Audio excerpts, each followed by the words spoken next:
to stress the additional scrutiny that would be involved working with the federal government to ensure that there was, in fact, no contamination. I want to follow up. You said insurance. You had insurance? Yes, sir. She's talking about a bond. Is there a significant difference in those terms? Yes. Again, I think this conversation, I think, Matt, you have a great explanation of our benefits to landowners. Is there a difference in the insurance and the bond? So in some states, a bond is required for lease projects because the landowner is not the owner of the project. And so if something happens, the landowner is in that place. In Tennessee and in Georgia, for instance, state law treats landowners differently than solar companies that lease land. And as a result, the land is viewed as collateral that the community has, just like any other landowner, that if the landowner doesn't act in conformance with local requirements, that land could be taken as a last resort. But you've got something that can be attached, an asset that can be attached, in addition to all the other legal remedies that can be pursued. So she had mentioned there's a lot of safety measures that other states have enacted after they granted approval and have had fires or what other issues in these other states. Do you guys have solar farms in those states? And if so, what safety measures do you use on those farms that you're willing to do on this farm? And if you could kind of address each one of them that she brought up, if you don't mind. Each individual state? Not each individual state, but each individual safety measure that you guys have to adhere to in some of those states that she's referred to. Right. What are you willing to do here compared to what you do elsewhere? Right. We operate every project according to the laws of every state, every municipality, everywhere, and go above and beyond those in many cases. And so, as far as specific things, I don't have a list right here in front of me. Well, she named some, so give me some. Give me some specifics. I mean, I think you were making notes. You probably know some of them that she referred to. I don't know what exactly she was referring to, but I can tell you what we've done in some other states. That'd be great. We have a very strong safety culture at our company. We have a safety director and a whole safety department. One of the first things is once we start pre-construction, we want to get together with the local community, with the public safety officials, educate them on the operation of the solar farm, educate them on how to use, what to use in response to emergencies at the solar farm, whether it's a fire or some other type event. We also like to get together with the local governments and make sure that any aspect that they want to see that we incorporate into the safety plan. Primarily it's around response.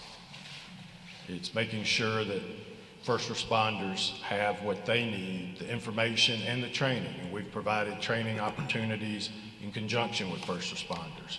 The last thing we want as the property owner is first responders who don't have the knowledge and the tools to deal with an event that could occur at a location.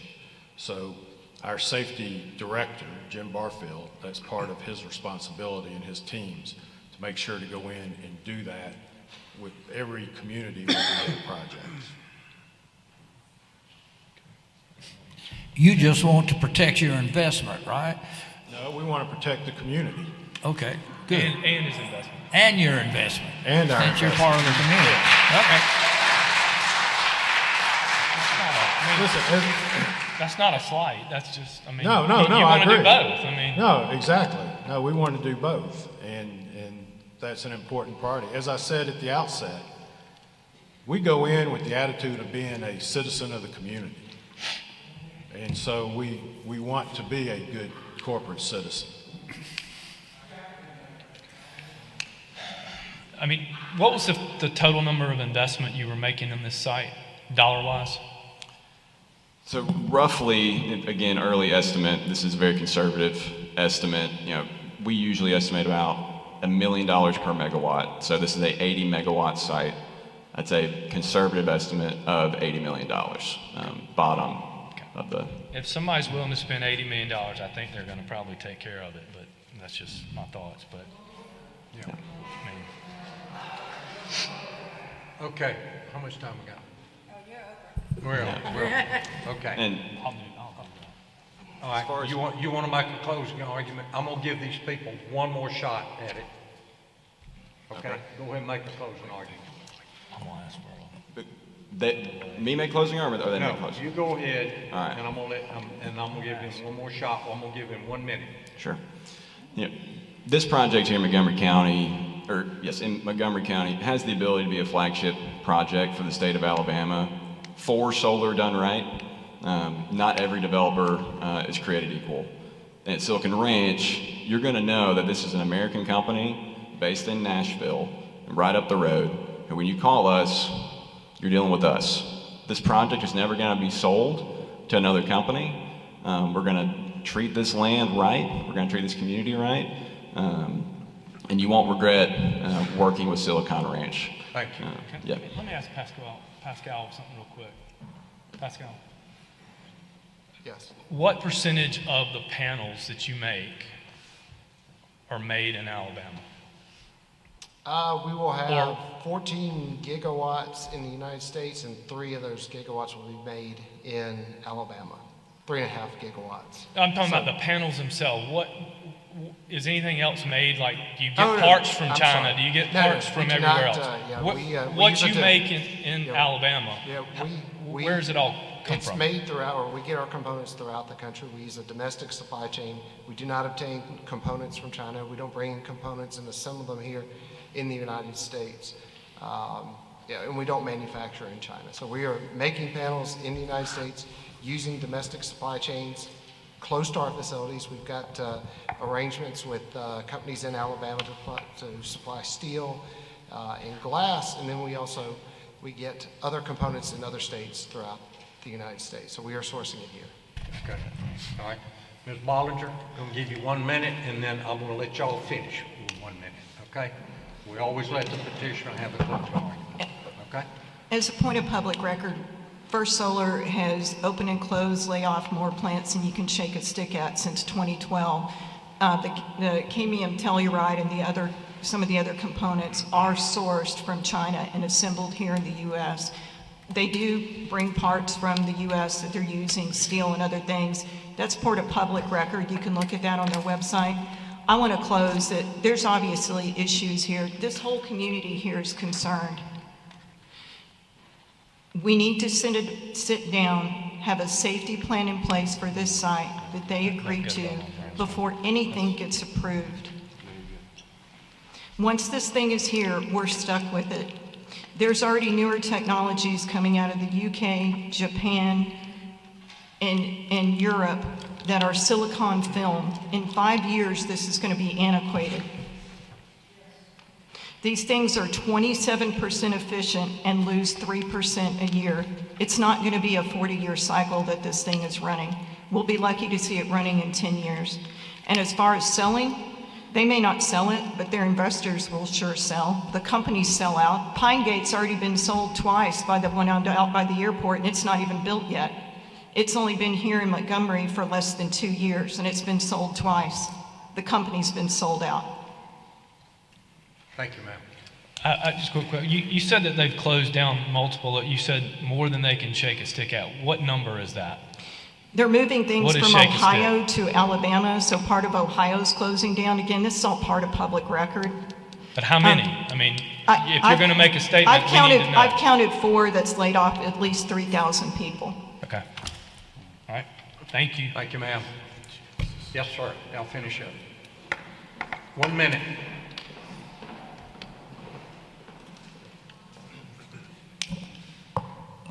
Thank you very much. What I'd like to close with, and I'd like Pascal to finish my statements, this is about Alabama economic development. This is about employees in North Alabama who are making the solar panels. This is about Regions Financial, who finances so many of our opportunities, recycling capital into Alabama. We're very committed to being a good partner, both as a corporate citizen and as an economic development partner, both in Montgomery County as well in the state of Alabama. And as an example of that, I'd like Pascal to be able to correct the record regarding First Solar. Thank you for the opportunity to speak one last time. 100% can tell you as the manufacturer that we agree with the statement that panels have a 40-year lifespan. I also can tell you as an employee of First Solar that we are not shutting facilities and have not shut facilities down in Ohio. We've actually added facilities. So it's just not true. And again, our supply chain for our American panels is a domestic supply chain, 100%. To say otherwise is disinformation. Thank you.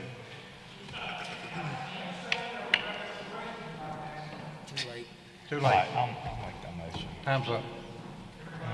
All right, board members, y'all ready for a motion?